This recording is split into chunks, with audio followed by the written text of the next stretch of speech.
Fala aí, rapaziada, beleza? Mais um vídeo aqui, Deus Cremonese de novo. Bom, e hoje, quarta-feira, já vão se acostumando. Quarta-feira será o dia da semana onde escolheremos um tema X aqui do canal, um tema que a gente tiver achar interessante, achar legal trocar uma ideia, e a gente vai trazer aqui pra vocês. Hoje falaremos de Deus, sim, falaremos de Diego Armando Maradona. Nos deixou semana passada, aos 60 anos, como todo mundo já sabe. Um dia muito triste, que agora ficam só as histórias e as memórias de Diego. E Diego é uma figura tão complexa, é uma figura tão apaixonante, não só pelo que ele foi dentro de campo, por isso também.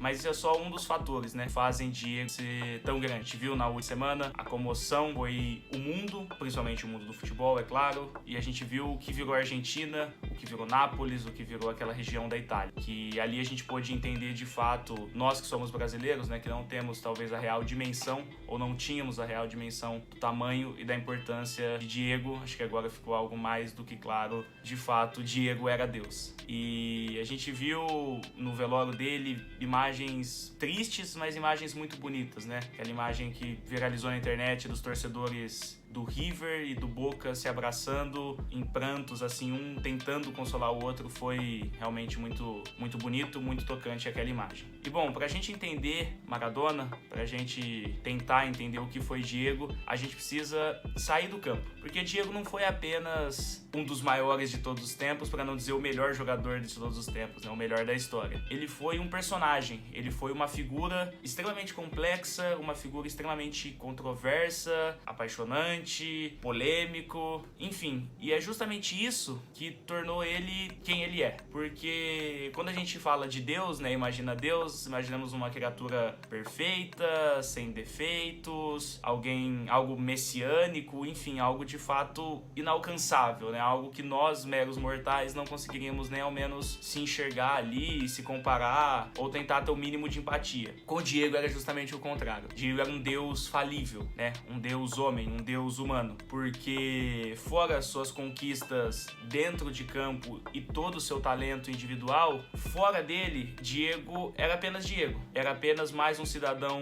da periferia de Buenos Aires que cresceu, conseguiu ser jogador de futebol, conquistar o mundo, o que é algo bem recorrente, né, no mundo do futebol, essa história da pessoa que vem da favela, que é alguém mais desfavorecido. Mas Diego foi além disso, porque como todos sabem, Maradona teve diversos problemas na sua vida, teve problemas com drogas, né? Foi um dependente químico, algo que infelizmente encurtou muito a sua vida, morreu muito jovem, aos 60 anos. Diego já se envolveu em polêmicas com jornalistas, onde ele atirou no jornalista, tudo bem, era com bala de festim, mas ele o fez. Diego também já teve um caso envolvendo agressão à sua ex-mulher, enfim. Então, realmente, não era nada perfeito, não era nada inalcançável, né? Não era aquele Deus impecável, como a gente imagina. E talvez seja justamente por isso, esse lado humano de Maradona, que fazia ele ser tão cativante, tão apaixonante e tão importante na Argentina e em Nápoles. Bom, na Argentina, é claro, tem toda a importância porque ele nasceu lá, ele é apenas mais um morador, foi apenas mais um morador da periferia que conseguiu no futebol alcançar seus sonhos, suas glórias, seus ideais, mas também por toda a história da Copa de 86, né? O que o Maradona jogou naquela Copa, eu acho que ninguém jogou em Copa nenhuma. Talvez o Cruyff na Copa de 74, o Zidane na Copa de 2006, algo que tá num panteão muito acima.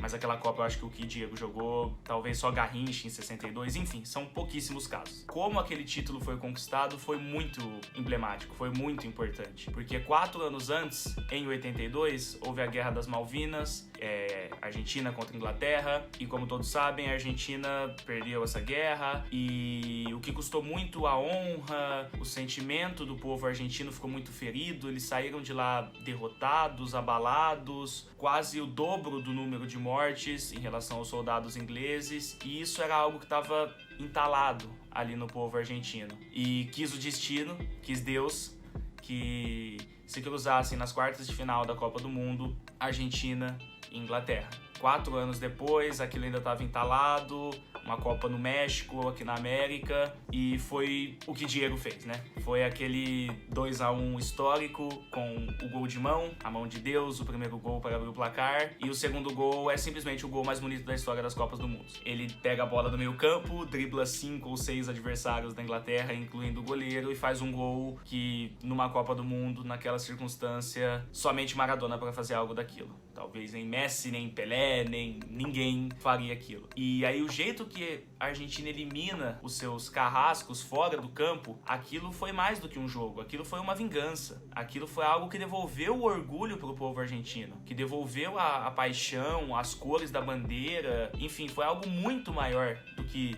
somente uma quartas de final de Copa do Mundo, o que já seria grande o suficiente. E aí a Argentina avança para semis, enfim, é campeã daquela Copa, com o Diego jogando uma barbaridade. Foi o que eu disse antes, ninguém nunca jogou uma Copa do Mundo daquela maneira como o Diego jogou em 86. Aí, beleza, na Argentina nós entendemos toda essa identificação, teve também os clubes, claro, jogou no Boca Juniors, jogou no Newell's, enfim, Diego no Nápoles foi também uma barbaridade, foi um absurdo. Primeiro a gente tem que entender o contexto onde Nápoles está inserido na sociedade italiana. Nápoles é uma cidade mais ao sul e, ao contrário da região norte da Itália, não é uma região muito industrializada, uma região mais rica do país. Enfim, Nápoles, o povo do sul, é um povo que ele é, de certa forma, ou pelo menos era isso muito mais na década de 80, muito descriminalizado, né, pelo resto da sociedade italiana. Diziam alguns apelidos preconceituosos, né, chamavam o pessoal do sul, ali da região de Nápoles, inclusive, de terrone, que seria algo que remetia à terra, o pé vermelho, algo assim, porque era uma região mais agrária, mas não tão industrial, né? Tinha esse preconceito. E aí, do nada, essa região mais pobre, com uma desigualdade social muito mais acentuada do que nas regiões ao norte, do nada, um dos melhores jogadores do mundo chega a um clube que até então não tinha muita relevância no cenário nacional e europeu, que era o Napoli. O Napoli já tinha havido conquistado uma, duas ou três Copas, mas era só. Era um time que não tinha essa tradição nem nada. E aí, de uma hora para outra, um dos melhores do mundo chega a Nápoles. E só a chegada do Maradona ao Nápoles já foi o suficiente para que mudasse aquele povo, que mudasse como aquela cidade pequena, aquela região do sul da Itália pobre, que não é um grande mercado consumidor, que em tese não teria nada atraente, consegue trazer o Maradona, um dos melhores do mundo. Inclusive na época rolou até especulações de que a chegada dele tinha sido muito impulsionada e financiada pela máfia. Enfim, né? Todas essas coisas que a gente cria, né? Que rolam no mundo do futebol e fora dele também. Mas fato é que Diego chegou a Nápoles e só a chegada dele já mudou tudo. A imprensa, enfim, redes de TV, a importância que Nápoles passou a ter no cenário europeu, todo mundo olhava pra lá porque lá estava Maradona. A partir da temporada 83, 84, que é quando ele chega, Nápoles se transforma em simplesmente outro time. Talvez somente o Pelé, o que ele transformou o Santos, né, a alavancada que ele deu no Santos foi maior do que o que o Maradona fez com o Napoli. Quando ele chega em Nápoles, o time não é lá aquelas coisas, é um time bem mediano que vai se reforçando ao longo dos anos junto com ele, tá? E ele começa a jogar muito. Depois chega o reforço de Careca, alemão, enfim, né, brasileiros em que ele fez uma grande parceria. Mas antes disso, o Napoli não conquista o título da temporada 83-84, nem 84-85, que é a temporada seguinte que ele chega. Mas ali já mudou o patamar. Era o principal jogador do mundo, ele estava desfilando em campo, jogando um absurdo. E ele se identificava com o povo de Nápoles, porque é justamente aquele cidadão que ele sabia o que o povo napolitano sentia, de ser desfavorecido, de ser um povo que era jogado de lado, um povo mais pobre, porque ele veio dessa origem, né? O Maradona sabia o que era isso. E o Maradona nunca foi um jogador que, apesar de ter conquistado tudo e ter tido tudo na vida, ele esqueceu essas origens e essas raízes. Maradona não tinha um assessor de imprensa como há hoje, que cuida de Instagram, de mídias sociais, é claro, até porque isso não existia na época, mas entrevistas, o comportamento dele fora do campo, nada disso era medido. Tudo aquilo que você via era verdadeiro. pro bem ou pro mal, né? Isso não quer dizer que Diego foi santo, muito pelo contrário, mas havia algo verdadeiro ali. Você conseguia se enxergar naquele cara, você conseguia se enxergar num cidadão tão grande, tão poderoso, mas que no fim das contas ele era só mais um argentino, só mais um napolitano, né? Como ele foi acolhido. E, enfim, na década de 80, o campeonato italiano também, só pra dar uma contextualizada, era equivalente ao que é a Premier League hoje. Na verdade, era até mais. Era o melhor campeonato do mundo. Você tinha, enfim, o Milan dos holandeses, do Sarri, do Sacchi. Você tinha a Inter de Milão dos alemães. Enfim, era um campeonato completamente estrelado. Era o melhor futebol do mundo. Era jogado na Itália. Enfim, Diego chega a Nápoles. Ele conquista em 4 anos 2 títulos italianos e 2 vices, o que é muita coisa, porque, como eu disse, esses 2 vices, perder para a Juventus do Platini, né, que vinha terminando a sua hegemonia, e pro Milan dos holandeses não é demérito algum, até porque eram esquadrões fantásticos. Então, em 4 anos, você com o Napoli conquistar 2 Scudettos e 2 vices é, sim, muita coisa. Maradona também conquistou uma Copa da UEFA, né, o que hoje é a UEFA Europa League, conquistou uma UEFA Europa League. Enfim, ele colocou Napoli no mapa. Ele transformou Napoli em outro time. Napoli virou um time grande. O que ele fez ali nunca tinha ocorrido e foi simplesmente surreal. O futebol que ele jogou, a maneira que ele jogou, não deixando de lado suas polêmicas fora de campo.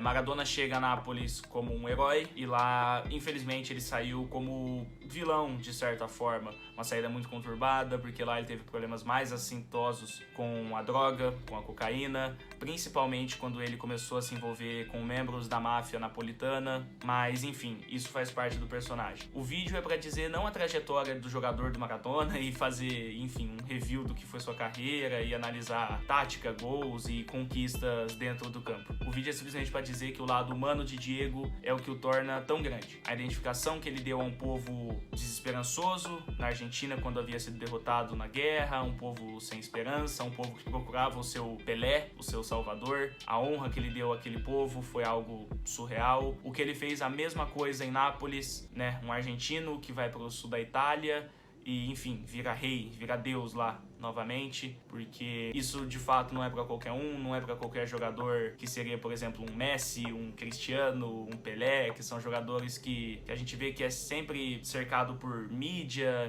training, assessores, né? Hoje a gente vive em outra época também, é claro, isso tem que ser dito, tempos diferentes. Mas enfim, tudo aquilo do Maradona era verdadeiro. Você concordando ou não com ele, você gostando ou não, você aprovando ou não, sendo certo ou errado, aquilo era um ser humano, certo? Então isso é pra mim a grande diferença entre Maradona e Pelé, e é por isso que a comoção que a gente viu na Argentina, a gente nunca vai ter aqui no Brasil, porque, beleza, o Pelé é o maior de todos os tempos, a gente sabe disso, mas não há essa identificação com o povo, né? Vai ser algo que, beleza, quando o Pelé morrer, a gente não vai ter essa comoção que houve com Maradona na Argentina e algo nem próximo disso. Acho que o paralelo que a gente pode traçar aqui foi na morte do Ayrton Senna em 94. Eu não estava vivo, mas a gente sabe por histórias, por imagens e por relatos de quem viveu que foi uma perda que de fato o país sentiu muito e é o que a Argentina está passando ainda após uma semana, o que Nápoles ainda está sentindo. Enfim, o que Diego fez fora de campo é o que constrói seu personagem, é o que dá esperança para esse povo,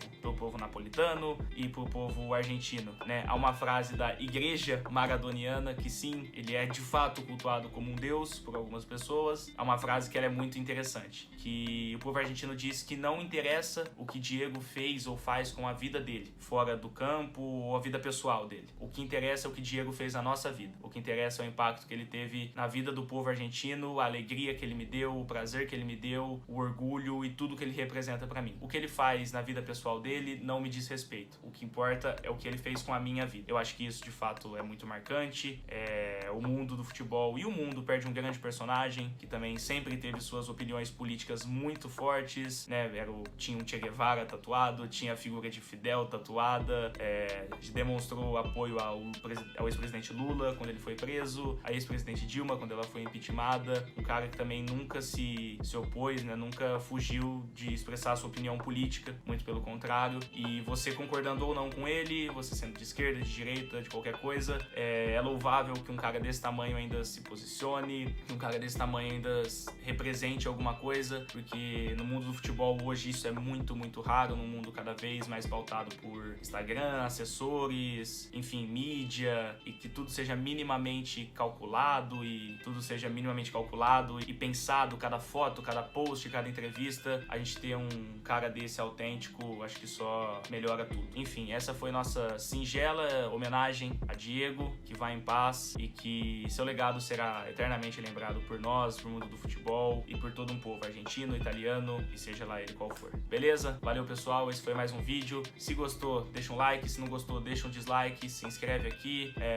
Nos siga no Instagram também, que é muito importante. Lá nós fazemos coberturas durante os jogos ao vivo, postamos notícias nos stories e é isso. Valeu, deixa o seu comentário também, achou que faltou alguma coisa, alguma crítica, qualquer coisa, sugestão de tema para o próximo vídeo da quarta-feira, deixa aqui embaixo, beleza? Valeu, até!